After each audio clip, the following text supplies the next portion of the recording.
আসসালামু আলাইকুম। সবাই কেমন আছেন? আশা করছি সবাই ভালো আছেন। আমরাও আল্লাহর রহমতে ভালো আছি। মিনারা সিদ্দিকী ব্লগে আপনাদের সবাইকে স্বাগতম জানিয়ে আজকের ভিডিওটা শুরু করলাম। এই তো সকালবেলা কিউটি বেবি মা আমরা সবাই মিলে এখন নাস্তা খেয়ে নিচ্ছি।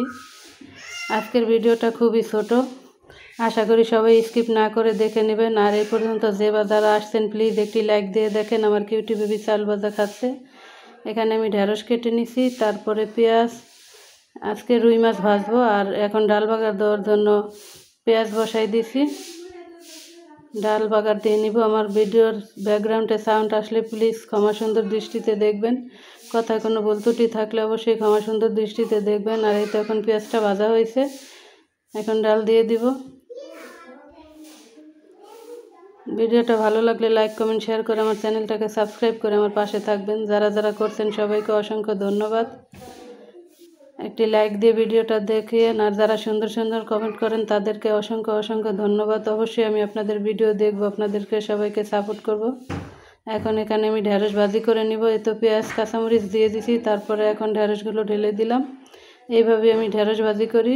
হলুদ দিই না, শুধু একটু লবণ দিব এখন। আর যদি চিংড়ি মাছ দিতাম তাহলে একটু হলুদ দিতাম। কাঁচামরিচ কুচি করে দিয়ে দিছি। এই তো ডাল হয়ে গেছে, আর ঢেঁড়সটা এখন লাড়া দিয়ে দিব। এভাবে ভাজা ভাজা করে আমি ঢেঁড়স ভাজি করি।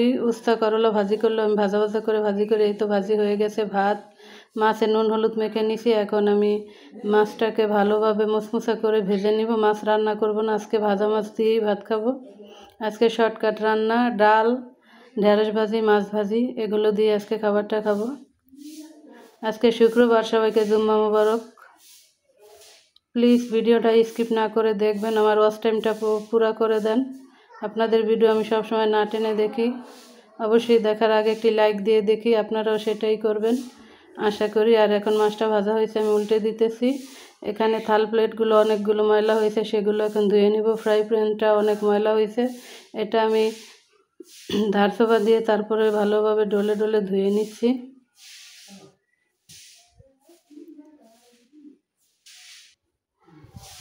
এভাবে আমি একে একে সব রকমের সবগুলো থাল বাসন ধুয়ে নিব।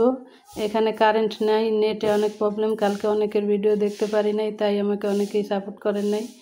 আমি তো প্রতিদিনই আপনাদের ভিডিও দেখি, অথচ আপনারা আমি যদি একদিন না যাই তাহলে করেন কি আমার ভিডিওই দেখেন না। আবার অনেক আপুরা আমি যাওয়ার আগেই অনেকেই দেখে।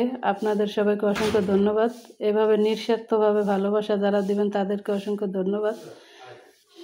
ইউটিউবে এরকম হয়ে গেছে, স্বার্থ ছাড়া কেউ ইউটিউব করে না। আমি একটা ভিডিও দেখলে আমার ভিডিও একজনে দেখে, আমি না দেখলে কেউই দেখে না। আবার অনেক আপুরা আমি ভিডিও ছাড়ার সাথে সাথে দেখেন, তাদেরকে অন্তরের অন্তরস্থল থেকে অনেক অনেক ভালোবাসা জানাই। আর এখন আমি সবগুলো থাল প্লেট মেজে নিছি। এই কড়াইগুলোতে আমি রান্না করি না, একটু কাটাকাটি করে রাখি তো। আর এগুলো এখন সব ধুয়ে নিব। তারপর আমি এখন সিংটাকে ভালোভাবে মেজে ধুয়ে নিব। এটা প্রতিদিনই ধোয়া হয়, আর না ধুলে ময়লা হয়ে যায়। এতে সিংটা এখন আমি মেজে নিচ্ছি। আমার ঘরে অনেক মেহমান আসছে, তাই আমার ব্যাকগ্রাউন্ডে এরকম সাউন্ড। প্লিজ বোন হিসাবে ভিডিওটা দেখে নেবেন। তারপরে তো খাবার খেয়ে নিলাম সবাই একসাথে। এখন এই তো চা নিয়ে বসলাম। সন্ধ্যার নাস্তায় বার্গার, মহারানীর জন্য ফুচকা আনছি, সেটা এখন খাবো। আজকের ভিডিও এটুকুই। সবাই ভালো থাকবেন, সুস্থ থাকবেন। আল্লাহ হাফেজ।